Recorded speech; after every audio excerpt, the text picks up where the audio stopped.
Dari gitu lulus di 2011 masuk S1, 2015 itu lulus S1 Februari, 2015 Julinya itu langsung daftar untuk S2 komputernya UPY PTK Padang.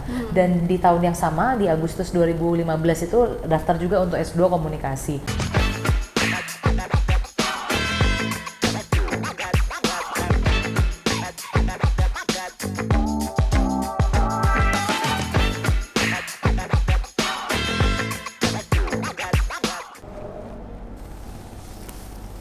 Assalamualaikum warahmatullahi wabarakatuh. Ketemu lagi dengan saya di sini Iin Almina Lubis di Channel of Education Discuss Online. Bersama dengan saya di sini sudah ada Ibu Rizky Fauziah Lubis. Selamat siang Ibu. Iya, lo apa kabar? Yang Wakil Ketua 1 STEMIC Royal Kisaran dan kemudian mendapat predikat cum laude di Universitas Indonesia dan sekarang menjadi mahasiswa program doktor di salah satu universitas negeri di Medan, Sumatera Utara. Mari kita berkenalan terlebih dahulu. Iya, jadi terima kasih Kak Iin. Ya. Jadi kita panggil kakak aja biar awet muda kita ya Kak. Iya. Jadi halo semua teman-teman yang dengerin, perkenalkan nama saya Rizky Fauzia. Saya biasanya dipanggil Kiki. Jadi yang perlu saya sampaikan mungkin di perkenalan ini mungkin sedikit riwayat sekolah ya, karena kebetulan topik wawancara ini tentang pengalaman ketika kuliah. Jadi saya waktu memulai karir sekolah saya di tahun 2011 itu S1 di jurusan Ilmu Komunikasi Universitas Indonesia. Kemudian S2 saya ada dual degree ya, double degree seperti yang disampaikan oleh Kak Iin tadi, di S2 Komputer UPY PTK Padang dan S2 Komunikasi di Universitas Sumatera Utara. Lalu S3-nya sebenarnya juga ada dua tapi beda. Ya kan, yang S3 pertama itu adalah Computer Science di University Science Malaysia Penang. Namun expelled selesai karena waktu itu ada pandemi, sehingga akhirnya pada Februari 2021 akhirnya melanjutkan lagi S3 di jurusan Ilmu Komunikasi Universitas Sumatera Utara. Itu perkenalannya Kak. Oke, baik, terima kasih. Ini cerita pengalaman ini ya. Gimana sih pengalaman waktu kuliah di Universitas Indonesia dan mendapatkan predikat cum laude? Ya, jadi Kak cerita tentang UI waktu itu udah bersepuluh tahun yang lalu ya. Jadi waktu itu masuk tahun 2011. Jadi waktu itu masuk dari jalur SNMPTN undangan. Mungkin sekarang teman-teman udah ada nama-nama istilah yang lain. Yang pasti waktu itu cara perekrutannya adalah dengan mengirimkan nilai. Dulunya PMDK diganti SNMPTN undangan. Sekarang ganti lagi, mungkin ada istilah yang baru. Jadi waktu itu sistemnya beda dengan yang sekarang. Waktu itu sekolah memiliki hak penuh untuk ranking umum di sekolah dan memilihkan jurusan. Kalau sekarang kan teman-teman udah boleh pilih sendiri jurusannya. Jadi waktu itu saya dipilihkan dan sebenarnya lumayan terkejut juga Kak ketika lulus gitu, karena mungkin karena bukan jurusan pilihan hati, tapi sekarang udah jadi belahan hati. Jadi akhirnya waktu itu S1-nya mulai tahun 2011. Waktu itu sebagai anak penerima bukan beasiswa ya, penerima kuota dari SNMPTN undangan wajib memiliki IPK 3,5 ke atas, karena itu adalah persyaratan dari universitas. Kalau di bawah 3,5 nanti adik-adik kelasnya kena blacklist 3 angkatan Kak, nggak boleh masuk. Jadi memang itu tekanan utamanya. Lalu yang berikutnya ada sebuah pengalaman menarik di mana waktu itu di 3 semester pertama itu adaptasinya lumayan panjang, karena rata-rata anak UI itu di tahun itu 80% mahasiswa barunya itu anak Jabodetabek yang memang sudah kenal dengan wilayahnya. Bahkan dari awal masuk SMA kelas 10 mereka juga sudah tahu apa yang akan mereka lakukan dan memang sudah menjadikan UI tujuan utama. Jadi memang lumayan berjibaku panjang, beradaptasi panjang, dan akhirnya di 3 semester pertama selalu perkenalan dulu karena kan dosennya juga multikultural. Waktu itu akhirnya ada di satu titik di mana ketika perkenalan selalu sering banget ditanyain Kisaran itu di mana gitu. Kisaran dulu nggak ada Google Map, mungkin ada tapi belum banyak penggunaannya seperti sekarang. Jadi waktu itu sampai ditanya, Kisaran ada listrik nggak? Kisaran ada aspal nggak gitu. Jadi kayaknya Kisaran tuh kayak rimba banget. Jadi waktu itu akhirnya itu juga motivasi khusus untuk membuat semangat, karena waktu itu kalau lulusnya cum laude maka namanya akan dipampangkan Kak di screen di aula tempat pelaksanaan wisuda, namanya Balairung di UI. Jadi nanti nama beserta tempat tanggal lahirnya akan dipampangkan sehingga itu juga menjadi semangat. Jadi dalam hati bertekad tunggu ya Pak, nanti akan saya cantumkan kisaran di daftar nama wisudawan cum laude gitu Kak. Oke, gitu ya. Setelah menyelesaikan S1, mendapat predikat cum laude dan sekarang mendapat double degree ya, MICom dan MCom. Terus motivasi apa yang mendorong untuk mendapatkan dua gelar akademik sekaligus? Iya, jadi kan memang kalau teringat cerita sekolah memang stripping kayak sinetron. Iya. Nggak selesai-selesai. Jadi dari gitu lulus di 2011 masuk S1, 2015 itu lulus S1 Februari, 2015 Julinya itu langsung daftar untuk S2 komputernya UPI PTK Padang. Dan di tahun yang sama di Agustus 2015 itu daftar juga untuk S2 komunikasi. Kenapa? Karena waktu itu setelah akhirnya lulus dari UI dan kemudian memang pilihan sendiri untuk pulang kampung, karena waktu itu profesor yang selalu ngajar di UI selalu bilang bahwa kalau memang kamu merasa kamu lulusan yang cum laude, maka pulang kampung lah, bangun kampungnya, jangan bangun Jakarta, sudah bagus. Jadi waktu itu akhirnya memulai double degree itu karena memang yang pertama sudah sadar bahwa karir yang akan dituju pendidikan. Jadi memang bagi teman-teman yang mungkin sudah ada niat mau jadi dosen, itu pasti memang harus sekolah. Dan kemudian waktu itu karena kebetulan rezekinya kerja di kampus komputer, mau nggak mau harus ngerti. Karena untuk pengembangan perlu banget untuk memahami dasar komputer. Lalu untuk linearitas, nah akhirnya mempertahankan S2 yang di USU.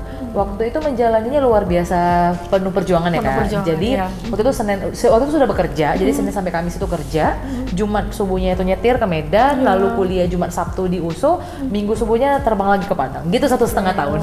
Jadi waktu menyelesaikannya luar biasa, tapi akhirnya bisa menjadi pencapaian luar biasa karena bisa membuktikan bahwa perempuan itu bisa gitu dan nggak selalu apalagi waktu itu di 2010-an awal kan dikotomi masyarakat terhadap perempuan dan anak-anak kan seperti sosok yang lemah gitu. Jadi untuk menginspirasi orang harus dimulai dari diri sendiri. Jadi harapannya dengan perjuangan yang sudah dilakukan ketika nanti sudah saatnya untuk mengabdi dan berbagi ilmu dengan masyarakat bisa menjadi contoh yang baik. Mungkin itu sih Kak. Iya, berarti contoh yang baik ya. Nah sekarang sudah menjadi mahasiswa ya, program dokter di salah satu universitas negeri di Medan. Kemudian sebelumnya pernah juga menjadi mahasiswa program dokter di Universitas Sains Malaysia ya. Itu apa saja pengalaman pada saat menjalani perkuliahan di USM di Malaysia. Jadi kalau di USM kemarin kan sempat 3 tahun, jadi 2017 sampai 2020 lah karena akhirnya pandemi dan pulang. Jadi waktu di Malaysia itu luar biasa karena di sana walaupun kita merasa kita saudara, kita satu ras, tapi secara kualitas pendidikan mereka maju sekali karena mereka tentu kita tahu lah mereka adalah jajahan Inggris dan akhirnya mereka mewarisi segala kurikulum dan bahasa dan kebiasaan-kebiasaan baik yang bisa diaplikasikan ke dunia pendidikan. Jadi di Malaysia tuh lumayan terkejut tahun 2017 ketika mendengar ketemu anak-anak SD menyatakan bahwa saya akan menjadi programmer, saya akan menjadi gamer, saya akan menjadi YouTuber gitu. Mereka sudah bisa mimpi seperti itu. Dimana mungkin di tahun itu anak-anak Indonesia ya pada umumnya pengennya jadi dokter, jadi TNI, jadi polisi gitu. Artinya pekerjaan-pekerjaan yang masih umum gitu. Jadi waktu itu belajar luar biasa di sana, akhirnya paham ternyata apa yang membuat mereka jadi lebih maju dibanding kita dalam bidang pendidikan. Jadi mereka memang benar-benar kerja keras dan bekerja seperti profesional sejati sejak kecil. Jadi memang riset di sana itu luar biasa menghasilkan luaran-luaran yang spektakuler, tapi juga belajarnya serius gitu. Jadi memang cukup menantang kalau di USM selama 3 tahun. Kalau di USU memang karena ini baru masuk semester 2 karena baru mulai Februari 2021, memang belum banyak mungkin ya yang dijalani, belum sebanyak yang di USM. Tapi walaupun akhirnya pindah yang di USM itu kemarin kan computer science, akhirnya yang di USU balik lagi komunikasi. Alasan balik juga salah satunya karena akhirnya riset yang dihasilkan di USM kemarin itu tentang komunikasi bencana, akhirnya menyarankan supervisornya kembalilah ke komunikasi. Jadi akhirnya walaupun pindah jurusan dan ya mengulang sedikit dari awal, tapi topik disertasinya tetap sama. Mau tahu apa aja sih yang mau dibahas? Tunggu aja jurnalnya launching dalam beberapa tahun ke depan. Jurnalnya. ini tadi kita cerita pengalaman S1, S2, kemudian S3. Jadi dari pengalaman-pengalaman yang sudah itu apa pengalaman apa yang paling berkesan? Pengalaman yang paling berkesan mungkin biar adil, semua jenjang pasti ada pengalaman yang berkesan. Jadi ketika S1 di UI yang paling berkesan itu tentu beradaptasi dengan teman-teman bener-bener se-Indonesia. Dan waktu itu akhirnya ya membuktikan bahwa anak Kisaran tuh bisa loh gitu, dan menjadi contoh yang baik. Jadi Kisaran itu tidak serimba yang dibayangkan. Itu S1. Kalau S2 yang di Padang waktu itu akhirnya pencapaian terbesarnya yang paling bikin berkesan tuh membuktikan bahwa kita tuh sebenarnya walaupun awalnya komunikasi sosial, belajar komputer eksak, bisa kok gitu. Walaupun iya prosesnya berat benar, tapi bisa gitu. Kalau yang S2 di USU luar biasa karena melanjutkan dari yang S1 dan akhirnya bisa menghasilkan tesis yang waktu itu akhirnya bisa diterbitkan di jurnal internasional pertama. Jadi itu luar biasa berkesan, nggak pernah soalnya sebelumnya. Kalau S3 yang di USM yang paling berkesan itu tahun 2019 akhir, waktu itu ada sebuah kompetisi namanya Unimaker 2019. Jadi ibaratnya kalau di Indonesia itu Kementerian Pendidikan ya, Kemdikbudnya membuat perlombaan se-Malaysia nasional dari S1, S2, S3 untuk pembuatan prototipe aplikasi. Waktu itu kebetulan kami berkelompok, saya dengan satu teman saya yang sekarang dosen USU. Jadi kami waktu itu mewakili USM untuk pembuatan prototipe, nama aplikasinya Nelayan Care. Jadi waktu itu yang bikin terharu ketika menang pemberian hadiah itu di Kuala Lumpur, benar-benar disaksikan oleh seluruh menteri yang berhadir. Dan langsung Menteri Pendidikannya yang ngasih. Jadi di Indonesia aja nggak pernah ketemu Menteri Pendidikan, tapi di Malaysia iya diapresiasi, dan kita cukup bangga waktu itu bisa juara 3 nasional. Itu yang kayaknya salah satu pencapaian luar biasa paling berkesan sejauh ini. Kalau yang S3 di USU memang masih berjalan. Tapi ya yang paling menyenangkan sejauh ini kumpul akhirnya kembali ke kepakaran asal. Jadi kumpul dengan teman-teman apalagi yang fokus di dunia komunikasi bencana. Jadi apalagi selalu seperti biasa Kak, paling muda. Jadi biasanya paling disayang dan banyak banget dapat informasi. Jadi senang sekali akhirnya bisa kembali ke kepakaran pilihan hati. Oke, alhamdulillah ya, baik. Ini mengapa kuliah dan gelar akademik itu begitu penting? Ya, jadi dalamnya setidaknya akhirnya baru sadar ya Kak, udah 10 tahun ngabisin sekolah terus ya, nggak berhenti. Jadi yang pertama tentukan dulu apakah memang dunia akademik itu memang jalur karir yang diinginkan. Karena memang semua orang tentu punya bidang kepakarannya masing-masing, jadi tidak ada yang lebih baik.